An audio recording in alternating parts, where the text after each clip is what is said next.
Hello, this is Peter B. And today we're going to continue on our journey of the 50 greatest players in Boston Red Sox history by Robert W. Cohen.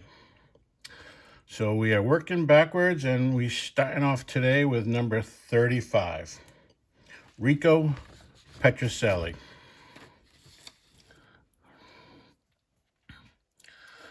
This is Rico's top 1973 card, and Topps bought it back and reinserted it into packs, and they put that stamp on, and it's a 2022. That's Rico's card. That's the front, and that's the back.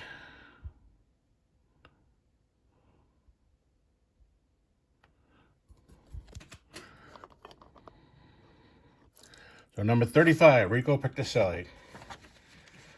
A Fenway Park favorite, Rico has a short, compact swing perfectly for the Green Monster in left field. He proved this as a September call-up in 1963. When his first at-bat, he lined a double off the wall. In 1969, Petrocelli had 40 homers while playing shortstop. At the time, this was an AL record for home runs by a shortstop until A-Rod broke it years later. He also led shortstops in fielding percentage for 2 years.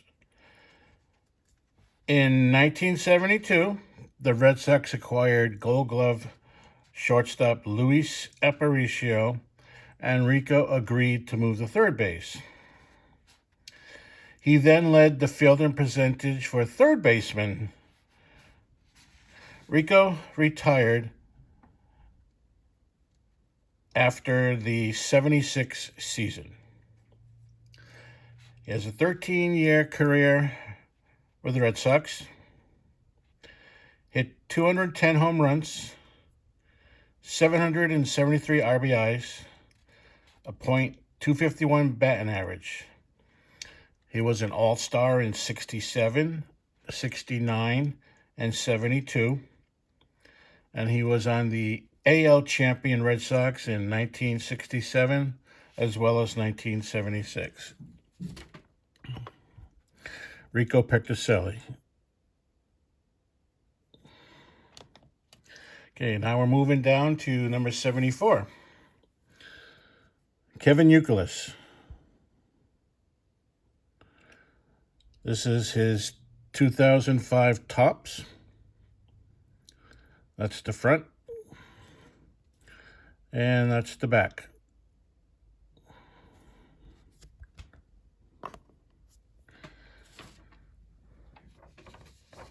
Kevin Youkilis played for the Red Sox from 2004 to 2011. Uke was a Fenway favorite with his blue-collar play.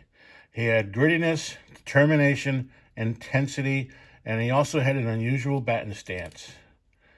Jackie McMullen of the Boston Globe wrote, "He does not look like an MVP candidate, more like a refrigerator repairman, a butcher, or a man selling hammers behind the counter at True Value Hardware." Youkilis earned Red Sox minor league MVPs in both 2001 and 2002. In 2003, still in the minors, he reached base safely in 71 consecutive games. ESPN writer John Sickles wrote, "Youkilis is an on-base machine." In the book Moneyball, he earned the nickname the Greek God of Walks. Uke was an integral part of the Red Sox during his playing time with the team. He played both first base and third base. In 2007, he led first baseman with a 1,000, that's no errors, fielding percentages. In 2001, he led third baseman with a 961 fielding percentage. He was traded to the White Sox midway through 2012 and then signed with the Yankees as a free agent in 2013. He got hurt and he retired after that season. An All-Star in 2008, 2009, and 2011. Gold Glove winner in 2007. He played on World Championship teams for the Red Sox in 2004 and 2007. His 9-year total with the Red Sox are 961 hits, 539 walks, 150 home run, and a .281 batting average. So Kevin Youkilis, 2005 Topps. Number 34. Number 33, Jason Varitek. And this is Jason. This is 2005 Dunross Press Proof. And it's numbered 7 of 100.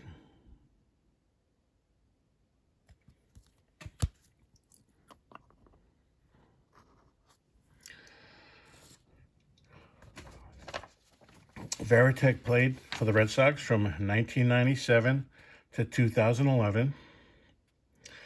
Varitek was an average hitter, but his contributions to the team extended far beyond his offense production. An outstanding leader and exceptional handler of pitchers. Pitchers really enjoyed throwing to him because he prepared himself for every contest, studying the strength and weaknesses of the opposing batters. Varitek was like having a coach on the playing field. Varitek was named team captain after the 2004 World Series season. Varitek retired after the 2011 season. He was an All-Star in 2003, 2005, 2008. He caught 4 no-hitters. He led AL catchers in putouts 3 times. He was the 2005 Gold Glove winner, and he was on World Series champion teams in 2004 and 2007.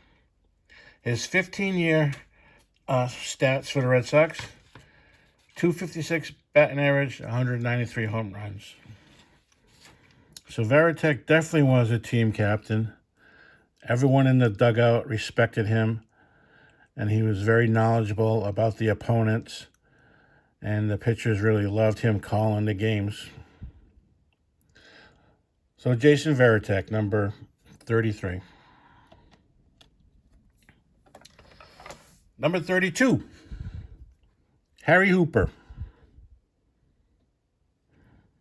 He played for the Red Sox from 1909 to 1920. And this is his 1920 W516-1. This is a strip card, hand cut from the strip. And the back is blank. And that's how a lot of the strip cards look. They were cut probably by kids. So Harry Hooper.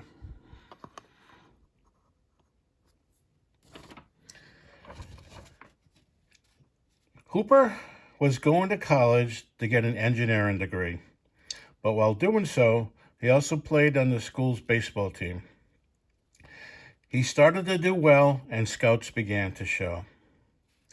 Still wanting to become an engineer, in 1908, the Boston Red Sox approached him with a $2,800 contract for the 1909 season.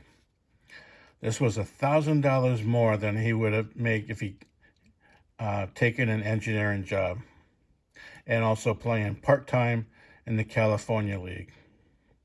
So the 21-year-old signed. Hooper evolved to be one of the best leadoff men. He was an astounding right fielder. With him in right, Tris Speaker in center, and Duffy Lewis in left, they came to be known as the $1 Million Outfield. With his fielding and batting, Hooper was an integral part of Boston winning the World Series 4 times.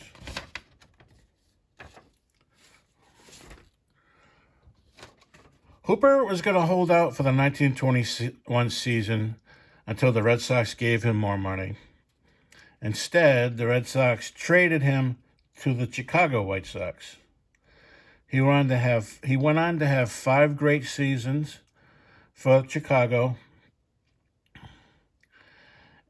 and retired. I didn't write it down. His 12-year career with the Red Sox, he has a .272 batting average, 7,007 hits, 300 stolen bases. He played on 4 World Series champion teams, 1912, 15, 16, and 18. And he was elected to the Hall of Fame in 1971. So Harry Hooper, number 32. Okay, last one for today, number 31. On the 50 Greatest Players in Boston Red Sox History by Robert W. Cohen is Reggie Smith. And this is Reggie's 1972 Kellogg's card.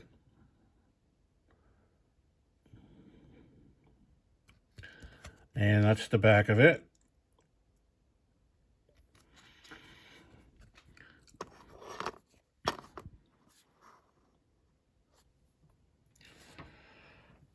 Reggie Smith.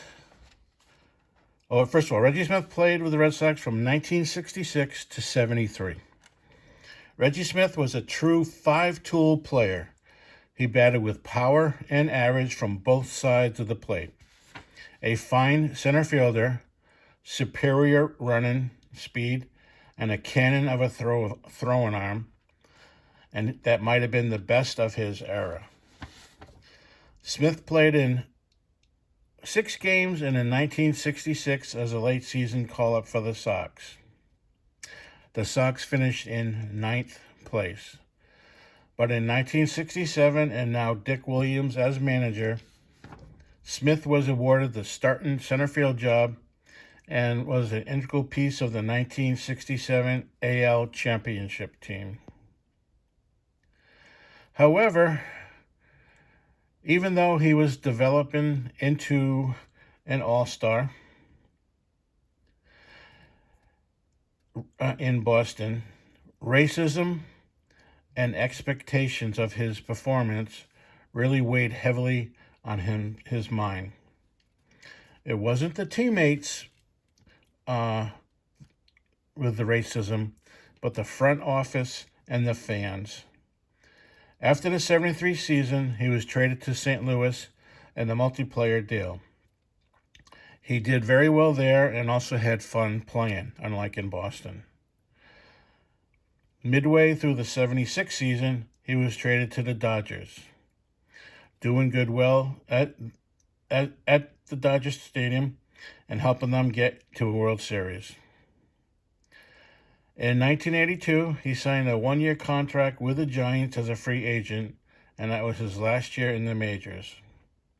His Red Sox career was 8 years, 1,064 hits, 149 home runs, .281 batting average, 1968 Gold Glove winner, an All-Star in 1969 and 72, and he was on the AL championship team in 1967. So the number 31 is Reggie Smith. And next time we will do the next 5 players. Thank you for watching.